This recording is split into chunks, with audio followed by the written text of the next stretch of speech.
Toward the end of the 1920s, most of the world seemed to have recovered from war. In the United States, Charles Lindbergh became famous for flying across the Atlantic. Herbert Hoover became president.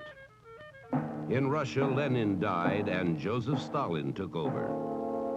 In France, André Maginot, Minister of Defense, planned a line of forts to be built on the German frontier.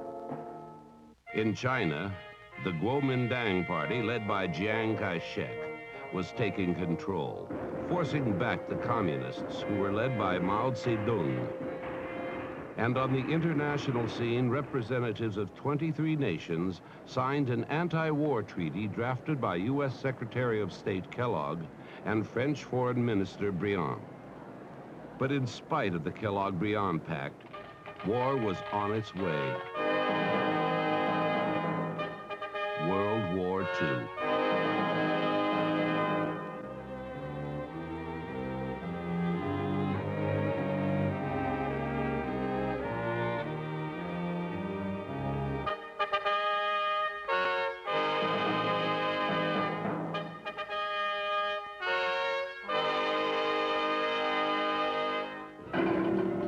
One situation leading toward war was that many banks had loaned huge sums of money to be used for speculative ventures.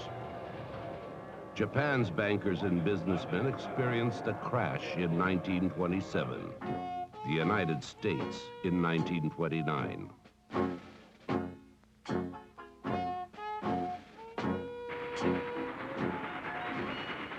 Around the world, prosperity ended. Jobs and savings were lost. There was insecurity and fear. During such times, people and nations may behave irrationally.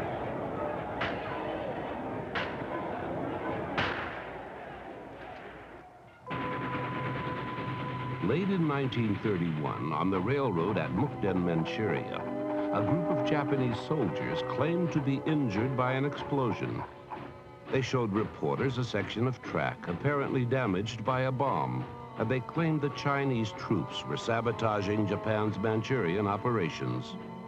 Whatever the truth was, Japan's army commanders used this Mukden incident as the excuse for a police action, which turned into a war against China and the occupation of Manchuria.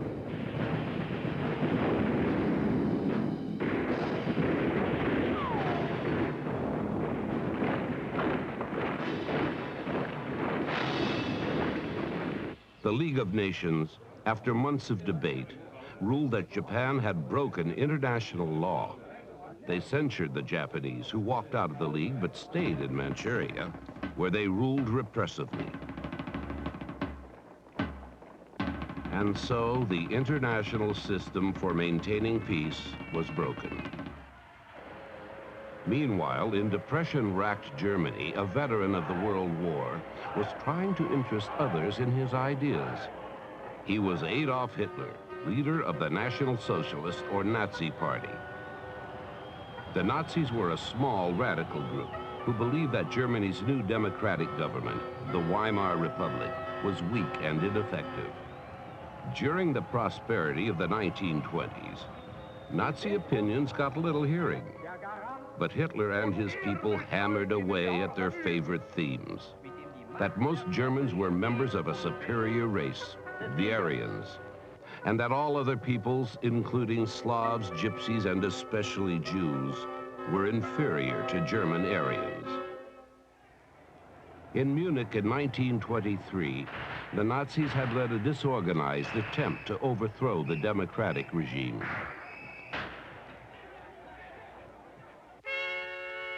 When it failed, Hitler and others were tried for treason. During 9 months in prison, he wrote his political manifesto, Mein Kampf, My Struggle, in which he stated, "The weapon of brutal force persistently and ruthlessly applied can lead to a decision for the side it supports." Sadly, his observation was true. When the Depression struck Germany, millions of Germans supported Hitler. In 1928, only 12 Nazis sat on the German parliament, the Reichstag.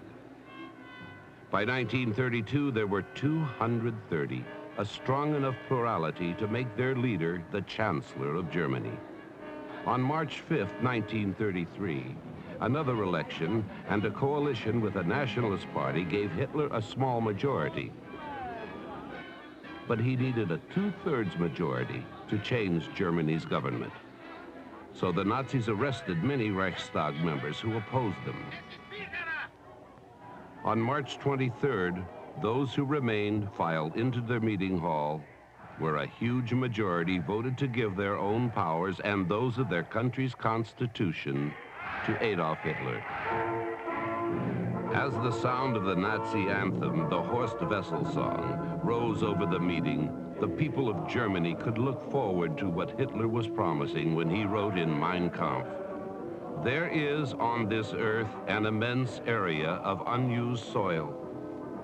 It exists for those people who have the power to take it." By those people, Hitler meant Germans.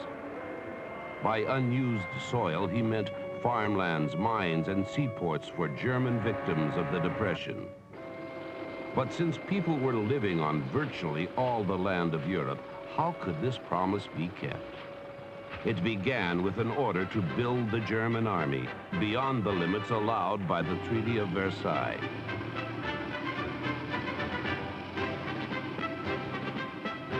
When the League disapproved, Germany followed Japan and resigned. So, at the end of 1933, both Germany and Japan, two of the world's most important nations, were out of the League, and their actions were to become increasingly aggressive.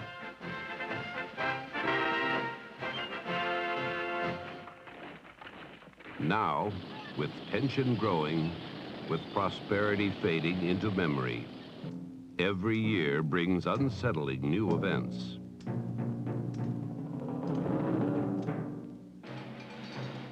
1934, Japanese shipyards begin building battleships.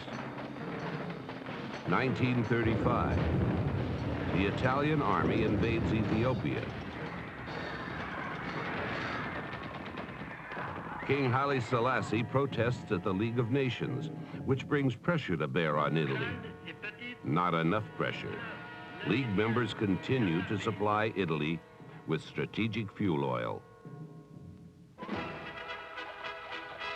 1936, German troops march into the Rhineland, a demilitarized zone in Germany. Demilitarize no more. Hitler fortifies the area. Later, Hitler meets with Japanese diplomats.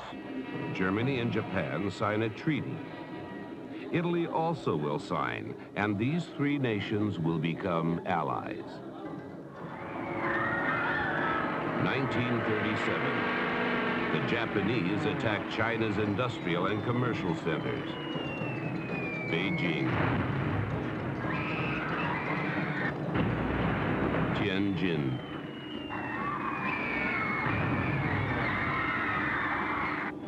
Shanghai,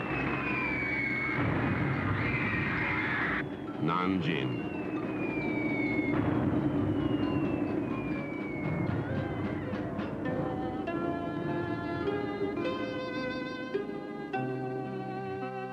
In Germany, some who oppose or are persecuted by Hitler leave for America.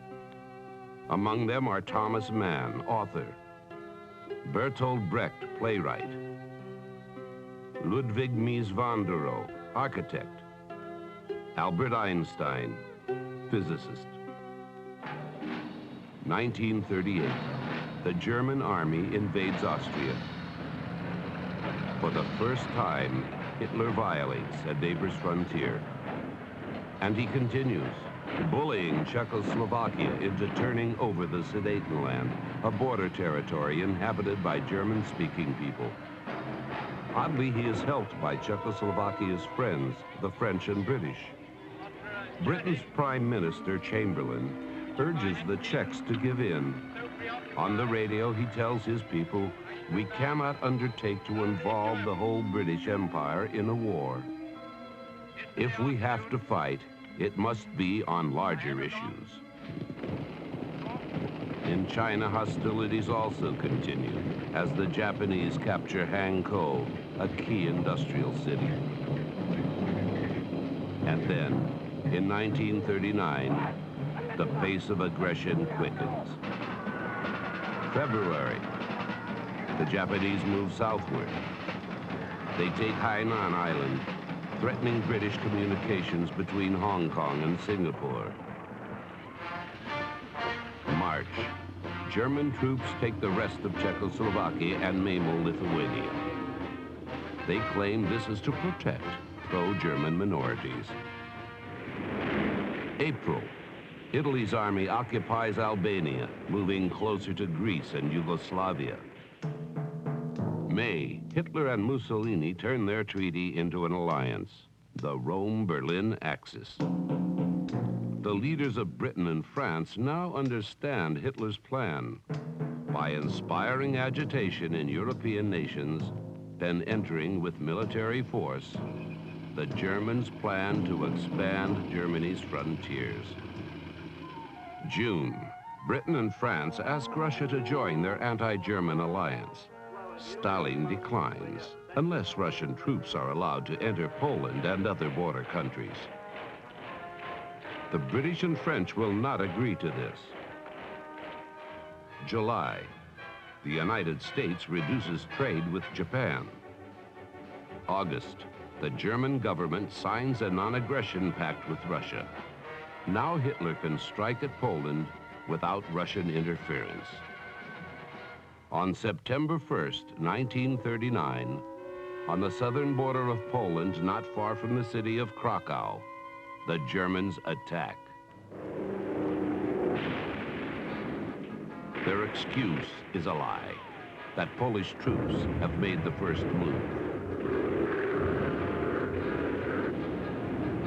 As Germans rapidly move into Poland, the Japanese express anger at Germany's new treaty with Russia, and Mussolini announces that Italy is not yet ready for war.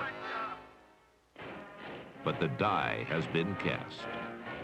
With or without their allies, Germany is once again on the march. It is 1939, and World War II has begun.